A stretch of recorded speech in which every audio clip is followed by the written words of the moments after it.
கோவை மாவட்டங்களுக்கு இன்று கனமழைக்கான எச்சரிக்கை. நெல்லை, குமரி, தென்காசி, தேனி, திண்டுக்கல், திருப்பூர் உள்ளிட்ட மாவட்டங்களின் ஓரிரு இடங்களில் கனமழைக்கு வாய்ப்பு என சென்னை வானிலை ஆய்வு மையம் தகவல்.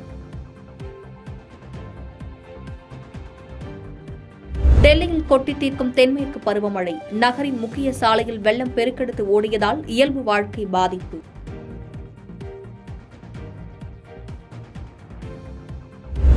மக்களவைத் தேர்தலின் போது தாம்பரம் ரயில் நிலையத்தில் 4 கோடி ரூபாய் கைப்பற்றப்பட்ட வழக்கு. பாஜக மாநில அமைப்பு செயலாளர் கேசவ விநாயகத்திற்கு உச்சநீதிமன்றம் நோட்டீஸ்.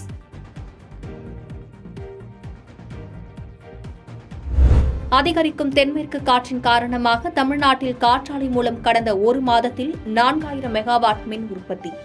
காற்றின் வேகம் மேலும் அதிகரிக்கும் நிலையில் மின் உற்பத்தி அதிகரிக்கும் எனவும் தகவல்.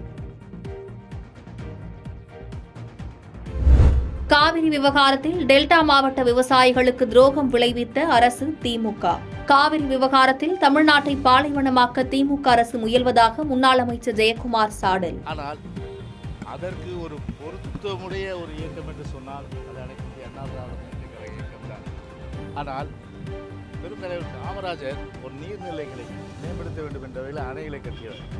ஆனால் திமுகவை பொறுத்தவரை நம்முடைய ஜீவாதார உரிமைகள் எல்லாம் விட்டு கொடுத்து அந்த வகையில் ஒரு தமிழ்நாட்டை பாலைவனமாக்குகின்ற அந்த ஒரு முயற்சியில் தான் இன்றைக்கு திராவிட முன்னேற்ற கழகம் இருக்கிறது. ஆம்ஸ்ட்ராங் கொலை வழக்கில் நிகழ்ந்த என்கவுண்டர் திரைக்கதை, வசனம், டைரக்ஷனுடன் நடந்திருப்பதாக ஜெயக்குமார் விமர்சனம். கைதான மற்றவர்கள் வாய் திறக்கக்கூடாது என்பதற்காக என்கவுண்டர் நடத்தப்பட்டதா எனவும் கேள்வி. 5 கிலோமீட்டர் மேல ஓட முடியாது. இங்க இருக்கிறவங்க எப்படின்னு தெரியல, எல்லாமே ரன்னர்ஸ் தான். எல்லாம் அந்த மாதிரி வின்னர்ஸும் இருக்கும், வின்னர்ஸ் இருக்கும், ரன்னர்ஸ் இல்லை, வின்னர்ஸ் எல்லாமே. 5 கிலோமீட்டர் அவ்வளோதான் ஓட முடியும். 7 கிலோமீட்டரை அவ்வளோ நேரத்தில் ஓட முடியுமா? ஓடாராம், துப்பாக்கி எடுத்தாராம், அவரை சுட ஆரம்பிச்சாராம், இவங்க சுட்டாங்களாம்.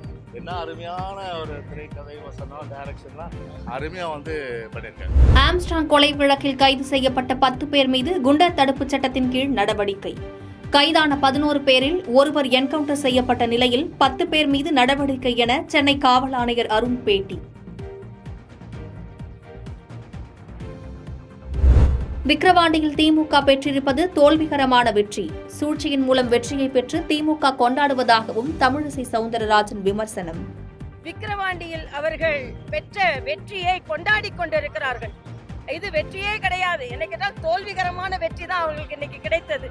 ஏன் இதை சொல்கிறேன் என்றால், தேர்தலில் எப்படியாவது வெற்றி பெற்றுவிட வேண்டும் என்று ஒரு கணக்கை வைத்து அதை வெற்றியை பெற்று அது மத்திய அரசிற்கு, தமிழக அரசிற்கு நற்சான்றிதழ் என்று சொல்கிறார்கள். விக்கிரவாண்டி தேர்தலில் வெற்றியை நல்லாட்சி என கூறும் திமுக அரசு ஆம்ஸ்ட்ராங் கொலையால் மோசமான ஆட்சி என கூறிக்கொள்ளுமா என தமிழிசை கேள்வி. என்கவுண்டர் சம்பவம் மூலம் ஆம்ஸ்ட்ராங் கொலை வழக்கில் உண்மை கொலை செய்யப்பட்டு விட்டதாகவும் விமர்சனம். அண்ணன் ஸ்டாலின் ஒரு கடிதம் எழுதுகிறார். என்ன சொல்கிறார் என்றால், விக்கிரவாண்டி வெற்றி இந்த நல்லாட்சியின் குறியீடு என்று சொல்கிறார். ஆனால் அப்படி என்றால் நாங்கள் கேட்பது, கள்ளக்குறிச்சி மரியாதைக்குரிய ஆம்ஸ்ட்ராங் அவர்களின் கொலை இது எந்த ஆட்சியின் குறியீடு என்று கேட்கிறேன். 2024ஆம் ஆண்டு கோபா அமெரிக்கா கால்பந்து தொடரில் சிறந்த வீரராக கொலம்பியா அணியில் ஜேம்ஸ் ரோட்ரிக்ஸ் தேர்வு. கோபா அமெரிக்கா வரலாற்றில் 6 முறை கோல் அடிக்க உதவிய வீரர் என்ற பெருமையையும் பெற்றார். பாதகம் செய்பவரை கண்டால் நாம் பயங்கொள்ளலாகாது பாப்பா.